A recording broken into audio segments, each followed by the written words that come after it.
ये जो मैंने लिखा है बहुत ध्यान से देखना इसको। मैंने लिखा है ऐन बा ता मीम, फिर लिखा है ऐन बा दाल ता मीम। अब तुम कहोगे इसमें दाल कहाँ है हजरत, दाल तो है नहीं, तो फिर आपने इसमें दाल लिखा है, इसमें दाल नहीं लिखा है। तो मैंने आपको समझाने के लिए कि कुरान में किस तरीके से लिख करके आएगा, कुरान में इस तरीके से लिख करके नहीं आएगा, कुरान में इस तरीके से लिख करके आएगा, ठीक है।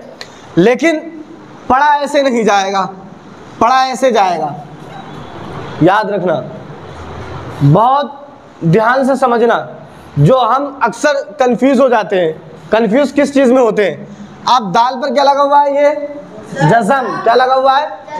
अब हम इसकी हिज्जे करेंगे तो कैसे करेंगे, ऐन ज़बर आ, बा दाल ज़बर, क्योंकि हमने पिछली वीडियो में ये पढ़ा था कि दाल जब जिस हरफ पर जज़म लगा होता है वो साकिन होता है, और पिछले वाले मुतहरिक हर्फ से क्या करा जाता है, मिला करके पढ़ा जाता है। लेकिन हमने ये नहीं पढ़ा था कि आगे उसकी अगर तशदीद लगी हो तो फिर क्या करना चाहिए, क्योंकि अब तशदीद को, तशदीद का भी क्या मतलब है, तशदीद को भी पिछले वाले मुतहरिक हर्फ से मिला करके पढ़ा जाता है एक मरतबा, और दूसरी मरतबा जिस हरफ पर तशदीद लगी होती है उस हरफ को पढ़ा जाता है, ठीक है। समझ में आ रही है बात मेरी।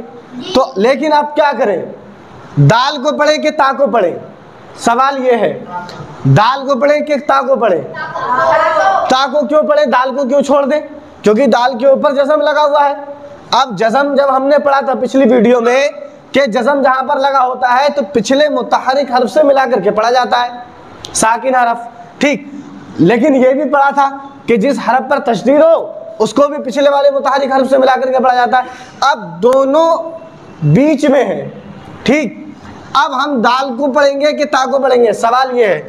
तो ता को हम क्यों पढ़ेंगे, जब हर्फ मुशद्दद होता है और उससे पहले वाला हर्फ साकिन होता है तो उसको छोड़ दिया जाता है, उसको छोड़ दिया जाता है, ये याद रखना, उसको क्या कर दिया जाता है, छोड़ दिया जाता है। तो अब हम क्या करेंगे, मुशद्दद हर्फ कौन सा है हमारा, ता, जिस हर्फ के ऊपर क्या लगी हुई है, तशदीद, क्या लगी हुई है।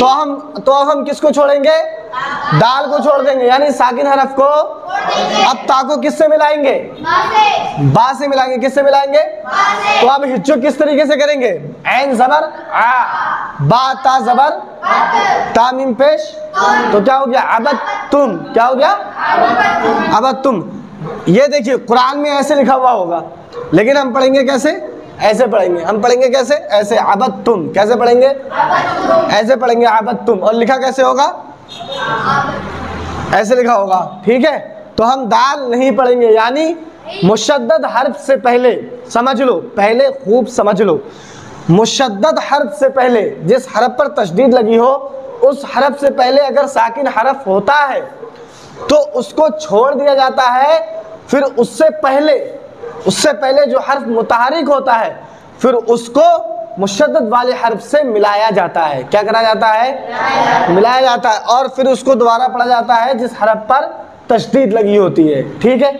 समझ में आ गई।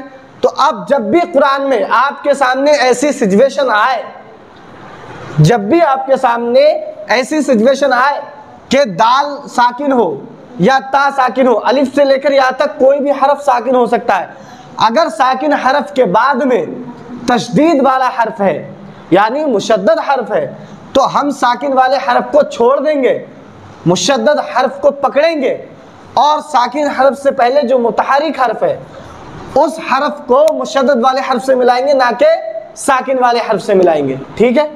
समझ में आ गया इसको। तो अब कुरान में कैसे भी सिचुएशन हो, कुछ भी हो, मैंने अबद तुम लिख करके मिसाल दी है आपको, कुरान में कुछ और भी लिख करके आ सकता है, ठीक है। तो जहां भी ऐसी सिचुएशन पैदा होगी तो वहां पर साकिन हर्फ को छोड़ देंगे और मुशद्दद हर्फ को पकड़ लेंगे, ठीक है।